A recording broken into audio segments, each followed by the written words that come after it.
Yung gusto ko lang palang batiin si Mars Canoy. Mag-iingat ka dyan palagi and sana magkita tayo soon. God bless. Stay healthy.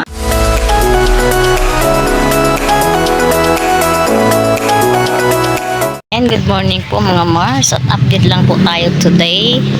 Araw po ngayon ng Lunes, is holiday. Ayan, sumikat na nga po dito ang aming haring araw. Ayan, ewan ko lang po mamayang hapon. Ayan po mga Mars, ang aming haring araw ay sumikat ngayon. Ewan ko lang mamayang hapon kung anong ganap. Kasi itong hapon po mga Mars naambon po dito sa amin, at ang aming bulkan nga po ay nagsingaw-singaw ng kaunti. Ayan, araw-araw po yan siya mga Mars, sumisingaw. Ayan po ang aming haring araw.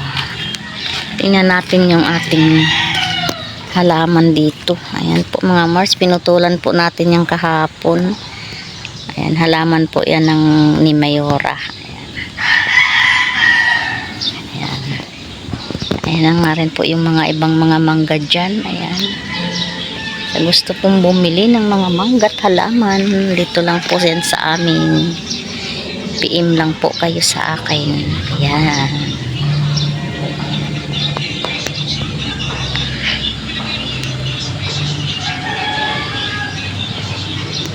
At ang atin nga pong rabbit, ayun, nagala-gala po doon sa loob. Ayan.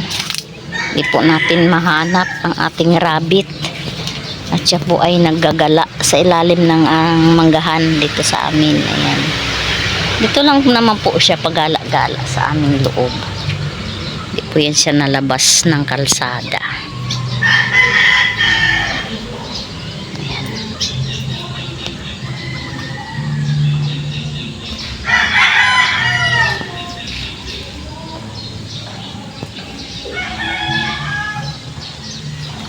Ayan po mga Mars. Ayan na nga po ang karugtungan po ito sa ating vlog kahapon. Ayan po, ngayon pa lang po natin nadugtungan.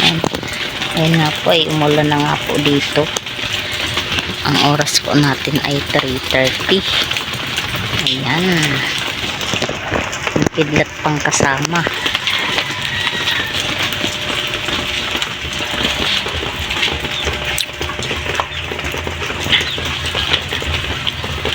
Tsaka pags ng bulkan.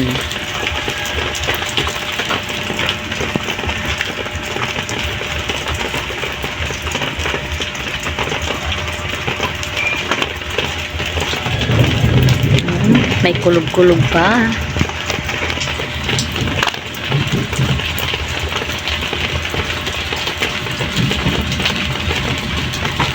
Ito yung ating mga alagang manok, oh.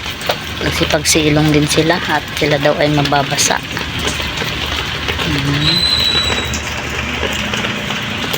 Mga Mars, at tayo ay dito muna ngayon sa loob kasi po medyo umulan po sa amin ngayon.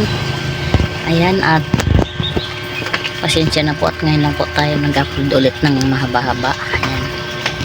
Ayan po, at maraming salamat. Sana po suportahan niyo po ang aking channel, Mars Canoy TV. Ayan, maraming salamat po at ingat po tayo palagi. Bye-bye.